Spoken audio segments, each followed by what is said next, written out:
तो चलिए दोस्तों वीडियो की शुरुआत करते हैं। सबसे पहली कंपनी की बात करते हैं। पहली कंपनी का नाम है दोस्तों Tata Motors passenger vehicles limited. But इसको डिस्कस करने से पहले अगर आपने अभी तक चैनल को सब्सक्राइब नहीं किया है तो चैनल को सब्सक्राइब करके बेल आइकन को प्रेस कर लो, ताकि आने वाली जितनी भी वीडियोज़ हैं उसका नोटिफिकेशन आपको सबसे पहले मिल सके। और एक डिस्क्लेमर भी है, जो भी न्यूज़ एंड अपडेट्स हम लोग कवर करेंगे वो सारी एजुकेशन पर्पज़ के लिए है, सीखने के लिए है। तो उसको किसी भी तरह का इन्वेस्टमेंट एडवाइस मत समझना, आप खुद से भी रिसर्च और एनालिसिस कर सकते हैं। तो चलिए दोस्तों वीडियो की शुरुआत करते हैं। सबसे पहले बात करते हैं टाटा मोटर्स पैसेंजर व्हीकल से रिलेटेड कुछ इंपॉर्टेंट न्यूज़ एंड अपडेट्स के बारे में।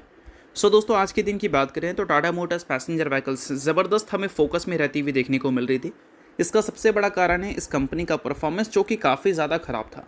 लिटरली आज के दिन ये कंपनी 4 से 5% हमें क्रैश होती हुई नजर आई थी।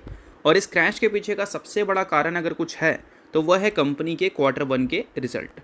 Q1 के रिजल्ट में इसका जो नेट प्रॉफिट है वो ईयर ऑन ईयर बेसिस पे 80% से हमें गिरता हुआ नजर आया है। 775 करोड़ का प्रॉफिट इसने शो किया है और रेवेन्यू इसी पीरियड में हमें 9% से ग्रो करता हुआ नजर आया है ईयर ऑन ईयर बेसिस पे। आप सभी को पता है टाटा मोटर्स का जो टोटल रेवेन्यू है उसका 70% हमें JLR से आता हुआ दिखता है। तो JLR की कॉन्ट्रीब्यूशन भी बहुत ज़्यादा इंपॉर्टेंट है।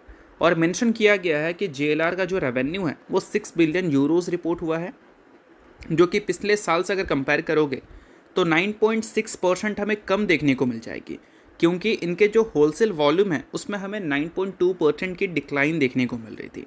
बट इनके जो बड़े बड़े कार्स हैं लाइक रेंज रोवर की बात करें, range rover sports and defenders की बात करें, उसके वॉल्यूम्स में इम्प्रूवमेंट हमें देखने को मिली है। 18.8% तक वो जा चुका है, जो कि पिछले बार 77.2% था अगर हम वॉल्यूम में कॉन्ट्रीब्यूशंस की बात करें तो।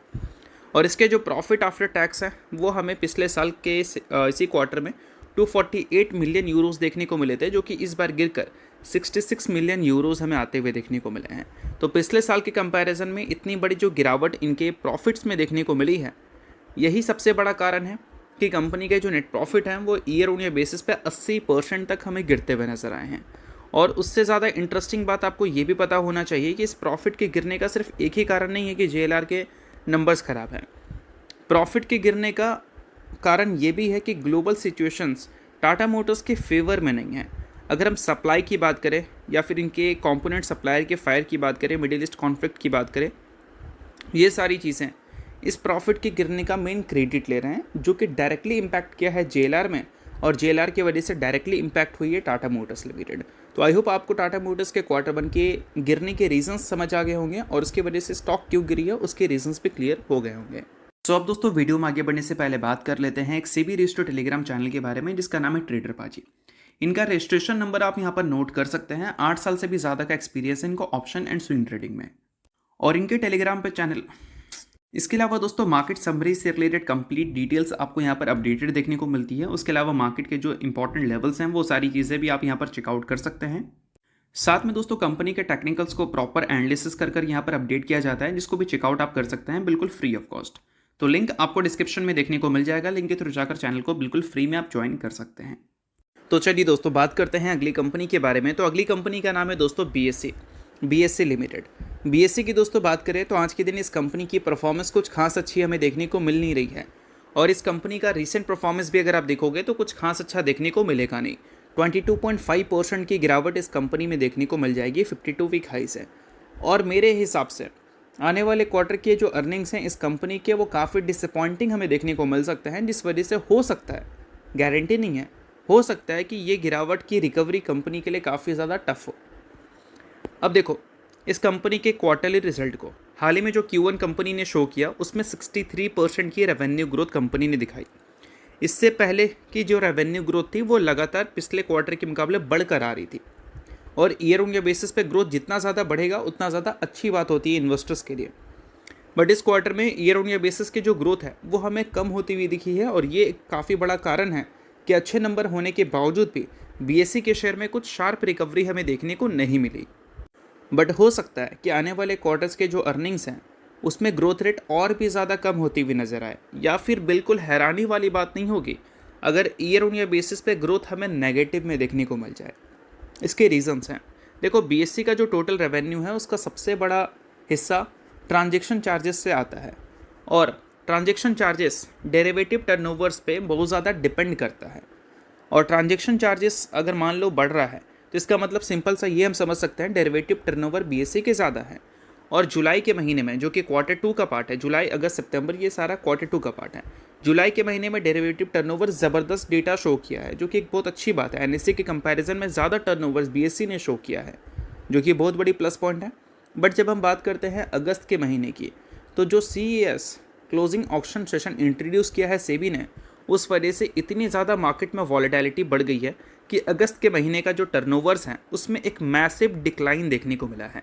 एवरेज डेली नॉशनल टर्नओवर देखोगे बीएससी का तो 166 लाख करोड़ का देखने को मिलेगा, और वही इसको कंपेयर करें पिछले महीने से तो वहाँ पर 332 लाख था, यानी कि ईयर ऑन ईयर बेसिस पे कंपेयर करें तो काफ़ी बड़ी, ईयर ऑन ईयर नहीं, मंथ ऑन बेसिस पे कंपेयर करें तो काफ़ी बड़ी फॉल हमें देखने को मिल रही है इनके एवरेज डेली टर्नओवर्स में।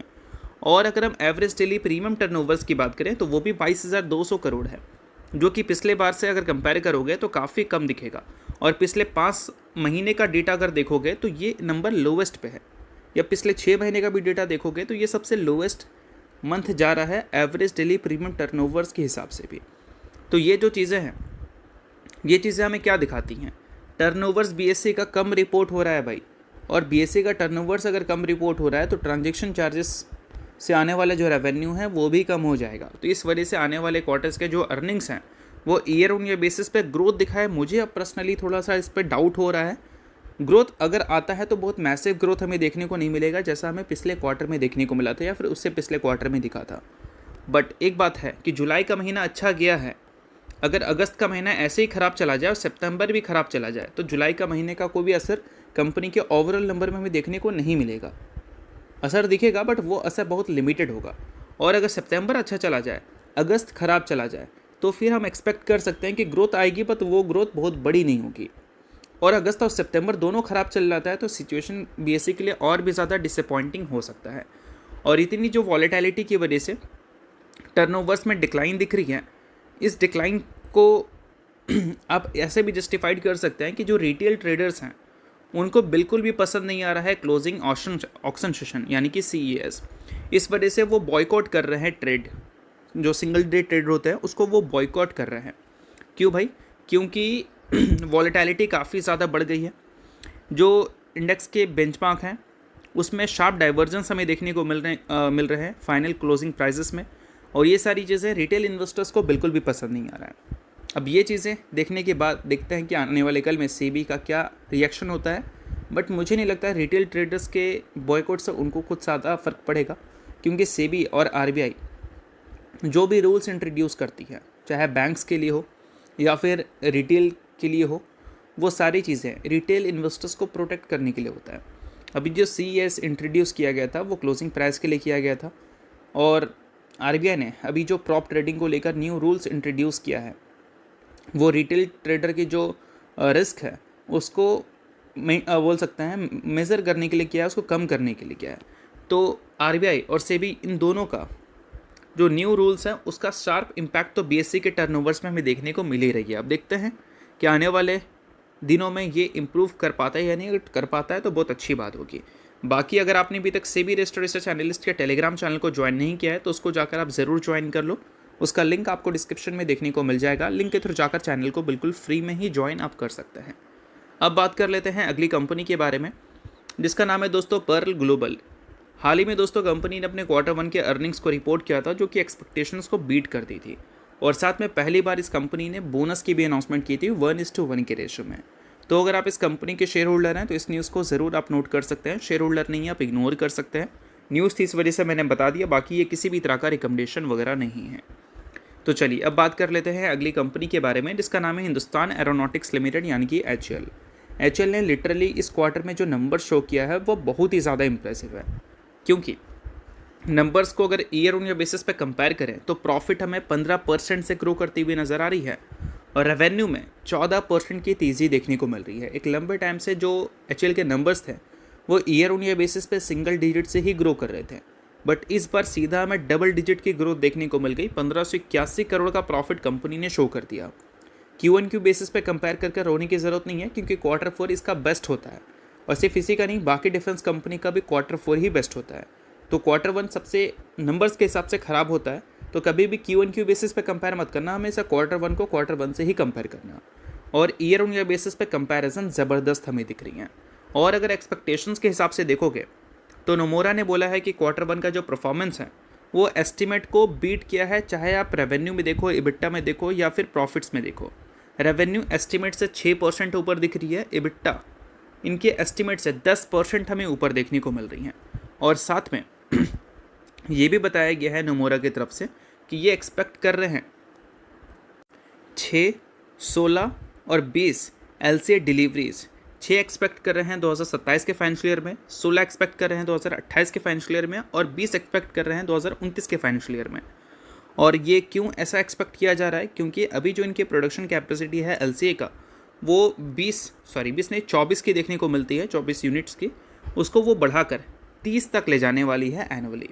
तो ये एक सबसे बड़ी पॉइंट है। और इस चीज़ को अगर वो एग्जीक्यूट करती है और इंजन्स के डिलीवरी का कंसर्न अगर इसके साथ नहीं रहता है तो एक्सपेक्टेशंस के हिसाब से इनके लो कॉम्पैक्ट एयरक्राफ्ट जो है उसकी डिलीवरीज हमें दिख सकती हैं।